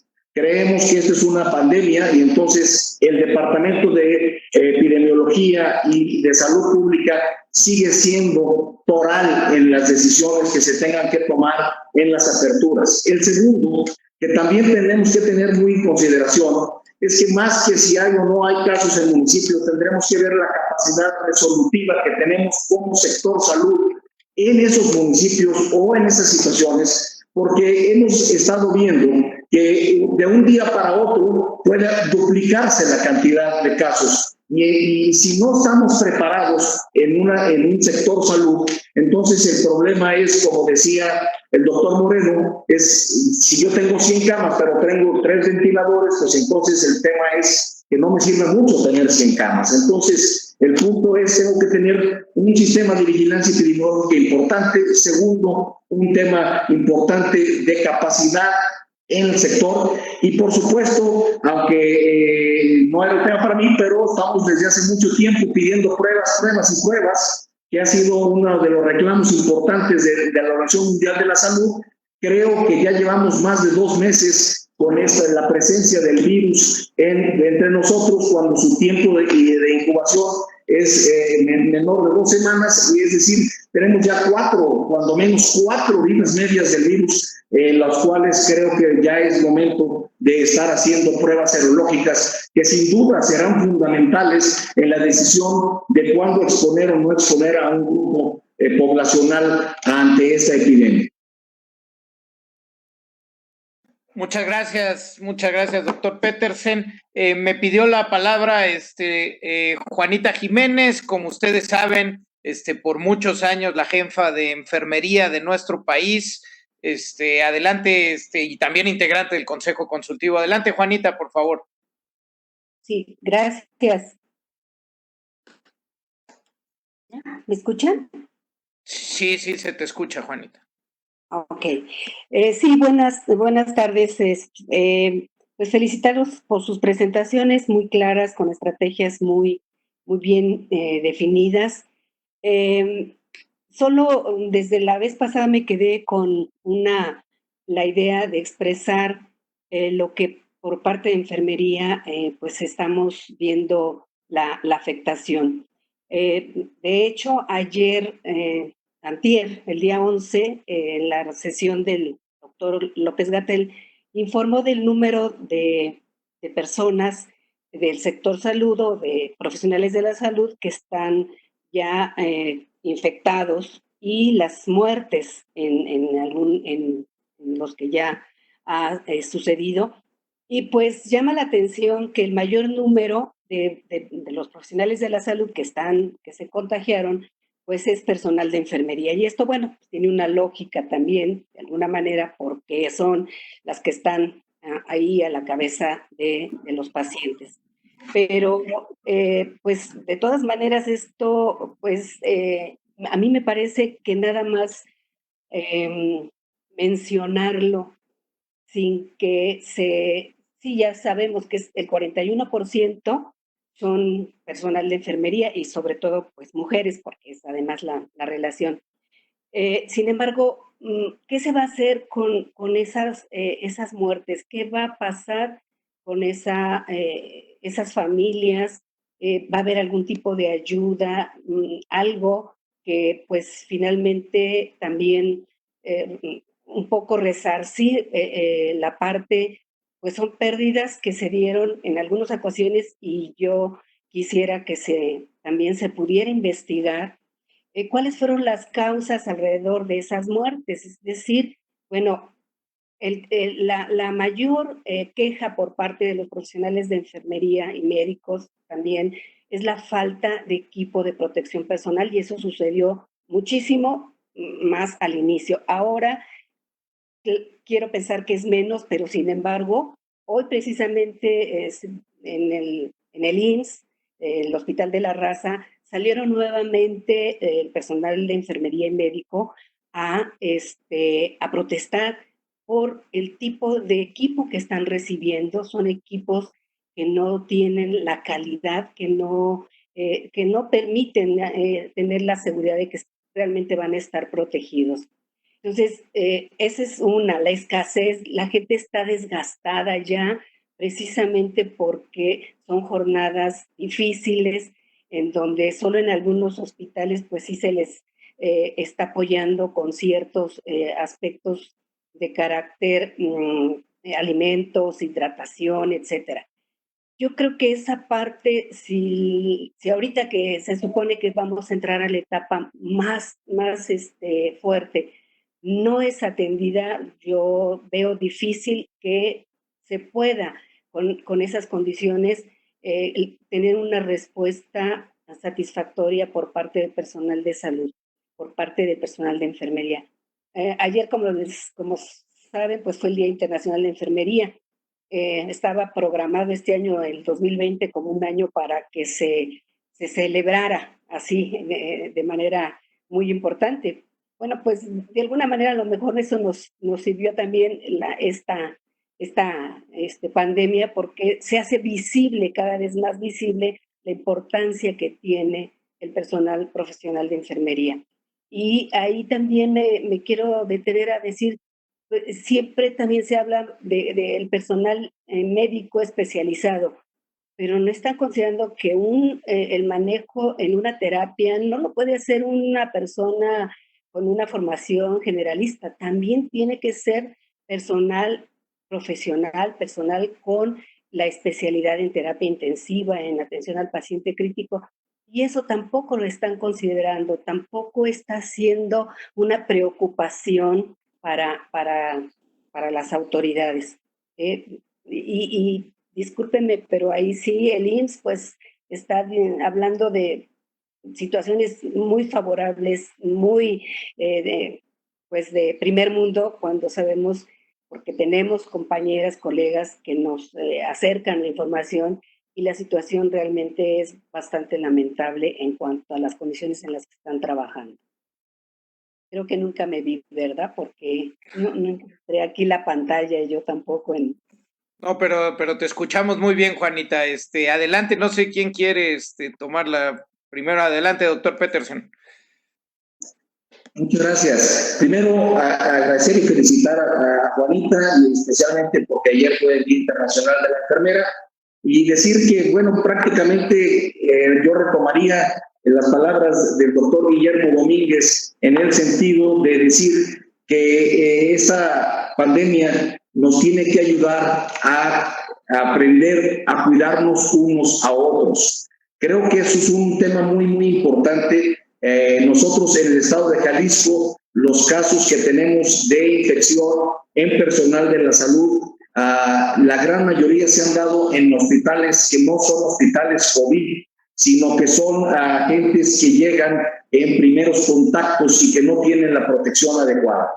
Eso es importante, debemos de cuidarnos unos a otros, debemos de cuidar que tengamos la protección necesaria para poder estar tratando y atendiendo a los pacientes, sobre todo los pacientes que no sabemos si vienen o no con esta enfermedad. Segundo, me gustaría decir que en Jalisco tenemos 3 áreas de apoyo muy importantes para las enfermeras. Primero, hicimos un video que una de las diapositivas que presenté fue el equipamiento que habíamos comprado en el estado de Jalisco comparado con el que habíamos recibido de la Federación, en el cual realmente hay una inversión muy importante de equipo para el personal de salud, no a los médicos, sino a todo el personal de salud, que está en los hospitales hoy en día y que creo que ha sido muy, muy importante. Segundo, que nosotros impulsamos desde hace ya tiempo porque vimos que había agresiones total y absolutamente fuera de la razón contra el personal de salud, que empezó siendo inicialmente contra las enfermeras, pero no exclusivo contra las enfermeras, y el Estado ya puso un transporte especial para el equipo de salud que va a transportar a las personas de manera gratuita, ¿no?, entre los hospitales y las principales áreas de la ciudad. Tercero, se abrió ya una agencia especializada en Fiscalía contra las agresiones contra los médicos y las enfermeras. Esto es una acción muy importante también que tenemos que tener en consideración porque realmente el grupo de salud, las enfermeras, el grupo médico, somos quienes de alguna manera estamos al pendiente de atender a los pacientes que hoy día están requiriendo de nosotros. Y entonces sí se está dando una manera especial, de una manera muy, muy cercana al área de la salud, que podamos atenderles en sus necesidades de protección, en sus necesidades de manejo, en sus necesidades de transporte y, por supuesto, en cuidar de todos ellos que son fundamentales para el Estado de Jalisco. Muchas gracias, doctor Petersen. No sé si Guillermo Domínguez o Francisco Moreno querían algo. Adelante. Yo, además de reforzar lo que dijo el doctor Petersen y en relación a Juanita, me uno a la felicitación. No solamente ayer, yo soy uno de los que más reconoce públicamente el trabajo de las enfermeras en todo el hospital, en el área donde yo me desempeño de terapia intensiva. Es fundamental. Yo creo que es la gran responsabilidad del éxito en el manejo de los pacientes, depende en su mayoría de las enfermeras. Lamentablemente no hay una cantidad de enfermeras especialistas, al igual que no hay médicos intensivistas, una suficiente cantidad en el país, y en ningún país que haya enfrentado esta pandemia lo tienen. Y es por eso que se ha, pues, derivado de muchas publicaciones en Canadá y Estados Unidos, este esquema de un trabajo en equipo con un líder y una líder médica y enfermera, un médico y un enfermero, para ser justos, y que ellos sean los especialistas en terapia intensiva que, rodeados con equipos de médicos generales o no especialistas en terapia intensiva, al igual que enfermeras no especialistas en terapia intensiva, puedan manejar a estos pacientes. Pero sí existe una escasez real y es lo que se trata de hacer para subsanar. Y una vez más, realmente una gran felicitación pública a todas las enfermeras y enfermeros que están trabajando todos los días. Yo me uno a la felicitación y ayer leí un mensaje que creo que describe muy bien lo que es la enfermera en el cuerpo de este trabajo. Decía que a lo mejor el médico es el cerebro del cuerpo y la enfermera es el corazón. Y cuando el cerebro se apaga, el corazón sigue bombeando. Y creo que eso es una realidad para todos. El cuerpo no funciona si no hay un corazón, y el corazón son las enfermeras, y de corazón lo digo, ellas son las que nos apoyan y nos ayudan a que problemas como el que estamos viviendo realmente lo podamos enfrentar de la mejor manera posible. Así es que muchas felicidades por su labor. Muchas gracias. Pidió la palabra mi colega Jorge Álvarez Maínez. Adelante, Jorge, por favor, integrante de este Consejo Consultivo y secretario general de Movimiento Ciudadano. Gracias, Salomón. Bueno, felicitar a los invitados, al doctor Domínguez, al doctor Moreno, al doctor Petersen. Yo creo que es evidente cuando una persona está concentrada en su responsabilidad, en su trabajo, en una crisis como esta, y cuando está pues concentrada en otras cosas, que es uno de los principales problemas que estamos teniendo en México con la autoridad sanitaria. No se puede, yo no confiaría, lo decía el otro día en una analogía, de un cirujano que mientras me está atendiendo esté posando para las revistas del corazón y pensando, digamos, en todo ese tema. Y creo que no es un asunto de frivolidad. Yo estoy muy preocupado por lo que se anunció hoy. También, obviamente, expresar una solidaridad, admiración por Juanita Jiménez y por todo el gremio de enfermeras y enfermeros que están en el país. Creo que pensando en ellas y en ellos, ayer sacamos esta carta, Salomón, en la que, por supuesto, además agradecemos que el doctor Moreno se haya sumado en representación de la comunidad médica, exigiendo, entre otras cosas, que haya un sobresueldo solidario al personal médico que está trabajando en la ciudad.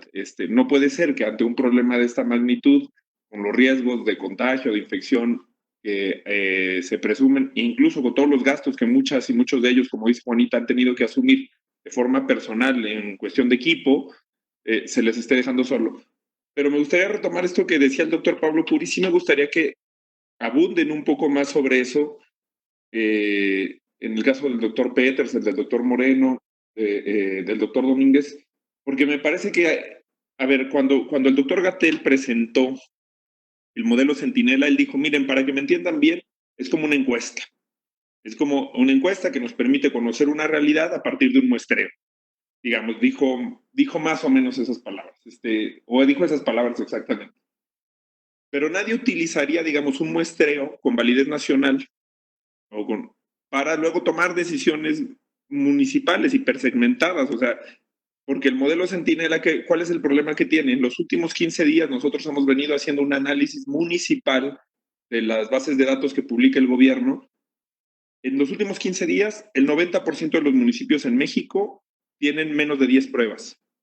Y el 58% de los municipios en México no tienen una sola prueba en los últimos 15 días, en lo que ellos denominan también con una metodología, me parece, un tanto controversial, esto que presentan como casos activos, porque además lo hacen por inicio de sintomatología, y bueno, eso tiene los problemas que aquí han descrito varios de los médicos. Mi pregunta es, ¿cómo enfrentar, digamos, desde el punto de vista científico, médico, el grave riesgo que va a significar que a 200, 215 municipios, afortunadamente, cuando menos habían hablado de 900 municipios que iban a abrir, ahora están hablando de 200, afortunadamente son muchos menos, pero ¿cómo enfrentar, digamos, ese riesgo enorme que van a tener en plena ascenso de la curva epidemiológica, en pleno disparo, digamos, crecimiento? Ayer se registraron 353 nuevas muertes,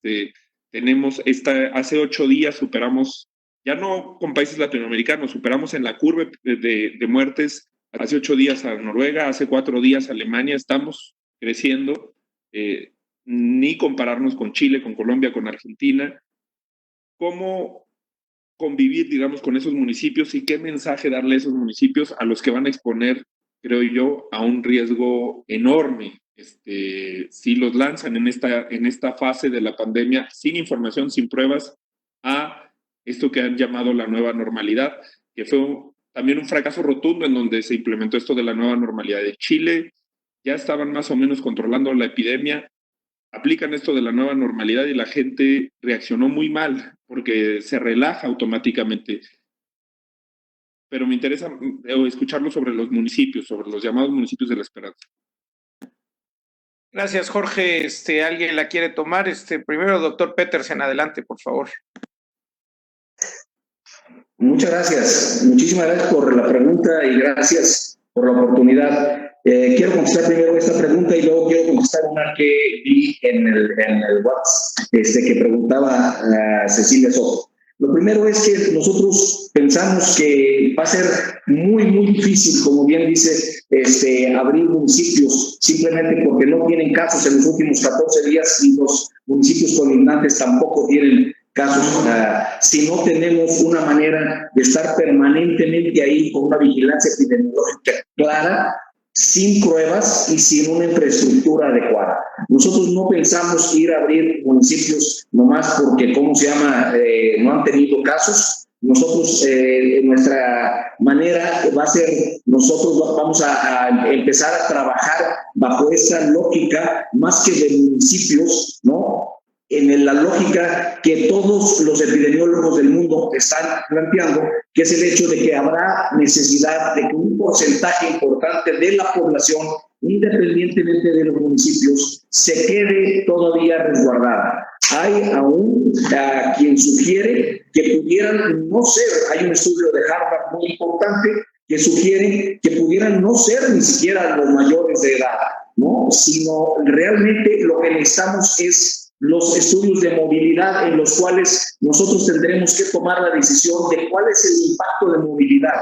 Nosotros hemos venido trabajando con la Universidad de Guadalajara en lo que yo les mostraba y les decía que nosotros, a partir de ver que si tenemos o podemos asegurar un 40% de aislamiento social, que no tendría que ser absolutamente en casa, pero sí distanciamiento y aislamiento social, nos muestra que podemos tener una mucho mayor contención de la enfermedad, que también muchísimos epidemiólogos dicen que tendrá que llegar un momento en que la cantidad de pacientes que ya hayan sido contagiados sea muy importante. Entonces, nosotros desde la perspectiva Jalisco estamos evaluando lo que anoche o hoy se presentó, ¿no? Pero nosotros estamos pensando que tendremos que tener esos 3 baluartes en salud antes de poder abrir los municipios. Estamos total y absolutamente de acuerdo. El otro punto que me gustaría aprovechar es la pregunta de Cecilia en el sentido de la diferencia entre los números que nosotros hacemos y hacemos llegar a la federación y salen todas las noches contra el tema de Radar Jalisco. Nosotros pensamos que la mejor manera de hacer una contención es teniendo nombre y apellido de las personas que están infectadas y no a través de cálculos matemáticos que no nos permiten saber quiénes son y que no nos permiten saber cómo nos vamos a aislar y que no nos permiten saber quiénes fueron sus contactos. Es por eso que, aunque en la federación no consideren los números reales que nosotros estamos teniendo, que son los que se generan a través de pruebas, lo importante es hacer las pruebas para saber dónde están las personas infectadas y dónde están esas personas que tendremos que, a través de sus contactos, ir a aislarlos, ¿no? No tenemos un tratamiento definitivo, no hay, por supuesto, una vacuna,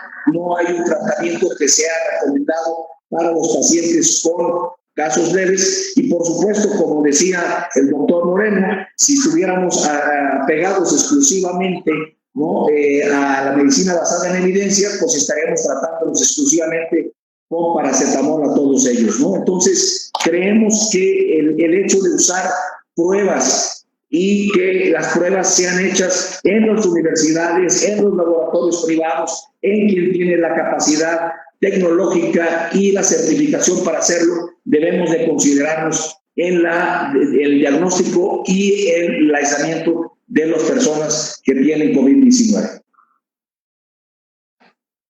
Gracias, doctor Petersen. No sé si el doctor Domínguez o el doctor Moreno quieran agregar algo.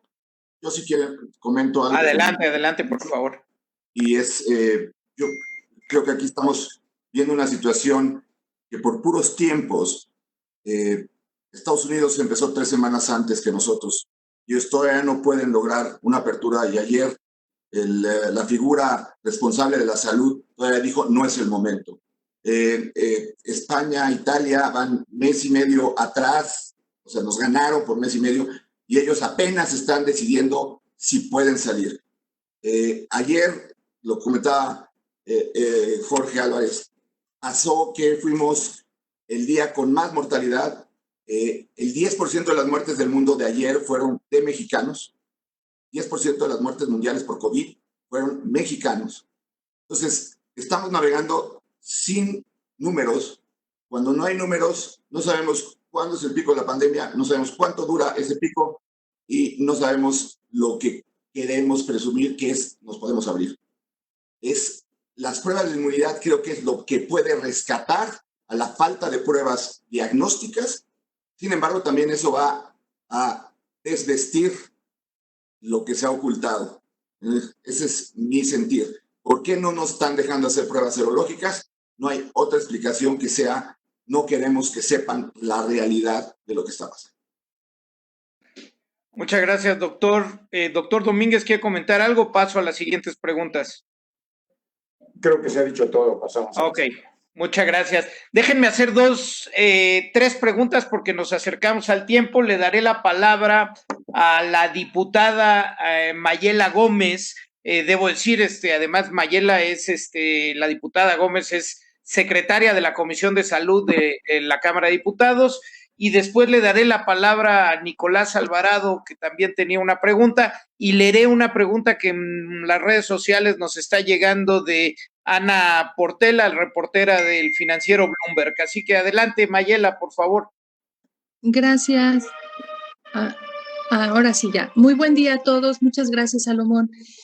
Yo tengo una pregunta relativa al tema de esta nueva propuesta en donde se plantea abrir actividades económicas prioritarias, como son de forma particular el equipo de transporte, en donde consideramos, se pone en riesgo pues la vida de muchos de los trabajadores. Y yo quiero hacer un paréntesis muy puntual, porque aquí en el estado de Puebla tenemos Audi y tenemos también Volkswagen. Estaríamos hablando que los dueños de las empresas estarían teniendo la responsabilidad de hacer las pruebas a todos sus trabajadores para que ingresen de manera, pues ya definiendo que no tengamos ningún paciente asintomático. Esa sería la prueba, la primera pregunta. Y sobre todo también la otra pregunta que quisiera hacer es, ¿qué está pasando? ¿Cómo podemos lograr que realmente tengamos un solo discurso? Lo dijo claramente el secretario de Salud de Jalisco. En Jalisco hay una zona niña discursiva. ¿Cómo podríamos lograrlo? Porque realmente la ciudadanía está confundida. Mensajes por todos lados donde los papás no quieren que los niños regresen a clases, donde trabajadores de la Volkswagen están preocupados porque puedan regresar y obviamente aquí en el estado se suscitó que trabajadores de Volkswagen salieron positivos. Fue de los primeros casos que tuvimos en Puebla. Mi pregunta sería, ¿asumiría el gobierno federal la realización de las pruebas o serían los trabajadores? ¿O cuál sería la garantía para que supiéramos que no, una certeza de que la ciudadanía podría estar de manera saludable en su centro de trabajo? Esa es. Gracias. Muchas gracias, diputada. Le doy la palabra a Nicolás Alvarado para que nos haga favor de una vez de hacer su pregunta.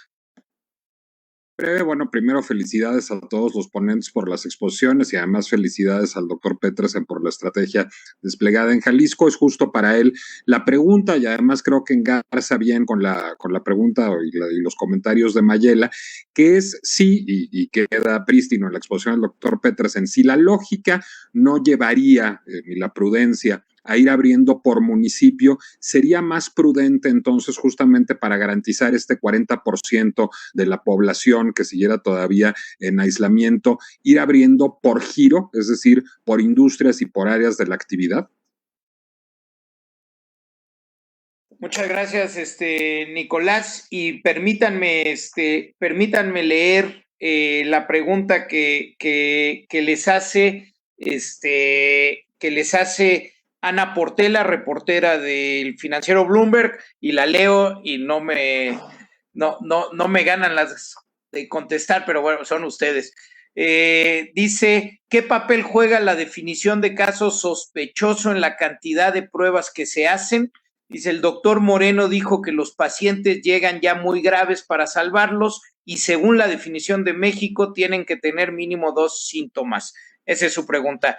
Arrancamos con estas 3 preguntas. Adelante, no sé quién quiere empezar. Doctor Petersen, adelante, por favor.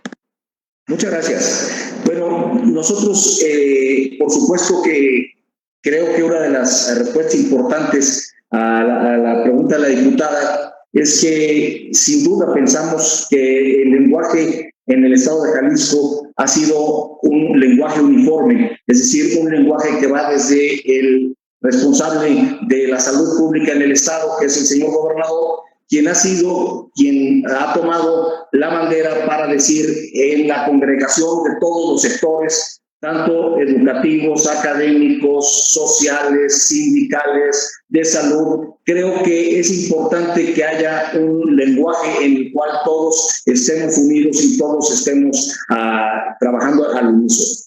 Creo que eso es una parte muy, muy importante. La otra parte importante es el hecho de decir que, por supuesto, el poder definir que hagamos pruebas antes de entrar a trabajar, nos ayudaría muchísimo, ¿no? En el poder decir si alguien ya tuvo la enfermedad, si alguien puede ya estar fuera de una etapa libre de contagios, y por supuesto que eso sería una manera de poder, de una manera muchísimo más firme, poder empezar a abrir las áreas. Nosotros estamos evaluando en la mesa permanente el hecho de que, como comentaba antes, no sea por municipios, ¿no? O sea, no sea en las áreas de donde no ha habido nada, entonces abre, porque el tema es, pues mañana puede volver a haber casos ahí. El tema no es ese, el tema es cómo hacemos para asegurar, manteniendo, porque hay que entender que el abrir tiene la lógica de la economía, no tiene la lógica de la salud. La lógica de la salud ya nos metió a la casa. La lógica de la economía es la que nos pide, ¿no?, que podamos ir abriendo poco a poco. La idea es cómo hacemos para que la economía empiece a mejorar, manteniendo ciertos niveles de personas en casa para que no haya un boom de contagios que nos impida, ¿no?, el que podamos atenderlos de manera adecuada en un sistema de salud que cada estado tiene de manera diferente, y por otro lado, con la seguridad de que estamos tratando lo que estamos tratando. Necesitamos pruebas, sin duda va a haber necesidad de que las pruebas sean parte fundamental de esa visión importante de la apertura económica en todo el país. Doctor Moreno, doctor Domínguez.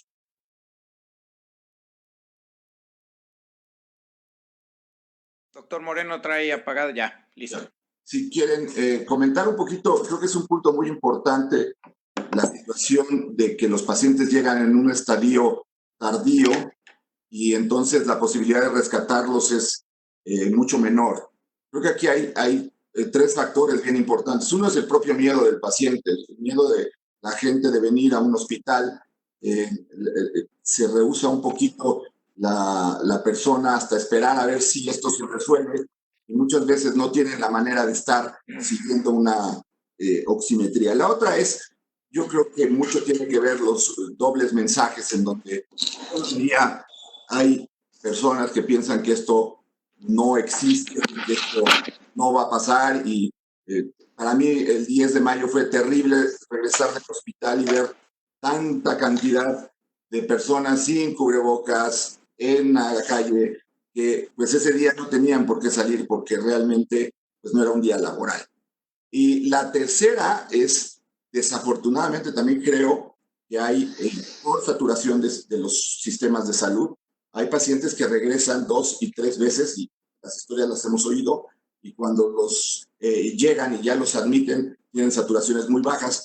La respuesta inflamatoria que tienen a nivel pulmonar estos pacientes hacen que el paciente se deteriore en horas. Entonces, yo creo que esa es la razón por la cual los pacientes llegan tarde. Creo que debe haber una mejor educación para que el paciente acude en forma temprana, y debe haber los sistemas para que lo reciban.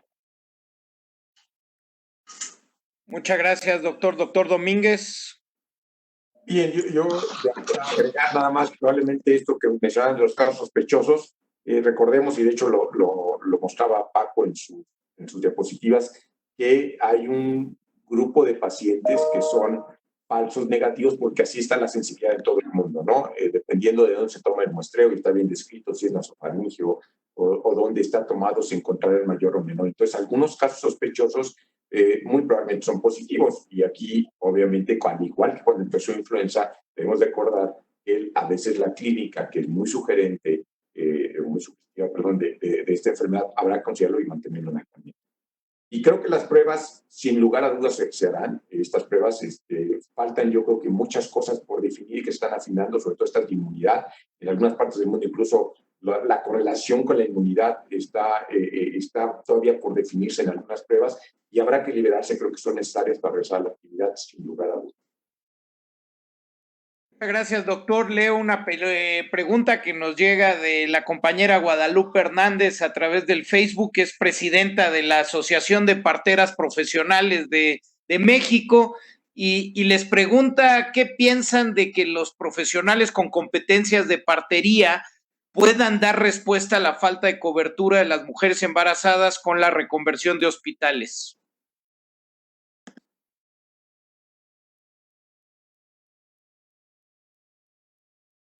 Yo creo que como profesionales de la salud, porque es una realidad que en nuestro país juegan un rol muy importante en la atención primaria de las parteras, creo que sí, solo sí cuenten con una capacitación previa del manejo.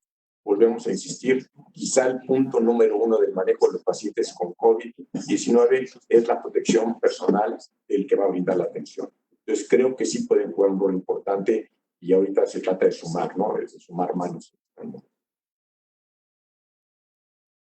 Sí, doctor Petersen, adelante. Sí, yo creo igual que como dice el doctor Domínguez, ahorita se trata de sumar y creo que solo es importante que esto lo hagamos de una manera, como bien decía también el doctor Domínguez, cuidándonos unos a otros. Es decir, la idea es a todo el mundo bienvenido siempre y cuando sumemos y tengamos la capacidad de reconocernos unos a otros, de cuidarnos unos a otros, de estar seguros que ellos también tienen la protección que se necesita tanto para ellos como para los pacientes y que de alguna manera tengamos la seguridad de que todos estamos brindando en un sistema profesional la mejor de las atenciones. ¿Algún otro comentario, doctor Domínguez, doctor Francisco?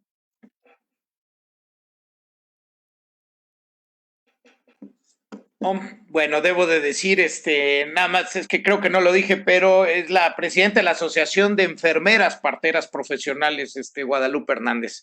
En fin, bueno, pues estamos llegando a las 2 horas de nuestro taller. Fue verdaderamente enriquecedor pues poder contar con ustedes el día de hoy. Yo creo que sí traemos en los días por venir un gran reto para entender, para conocer realmente a fondo los avances del COVID-19 en nuestro país, cómo ha sido el seguimiento, cuáles han sido los modelos epidemiológicos y de vigilancia epidemiológica que se han seguido y en dónde estamos con respecto a ello.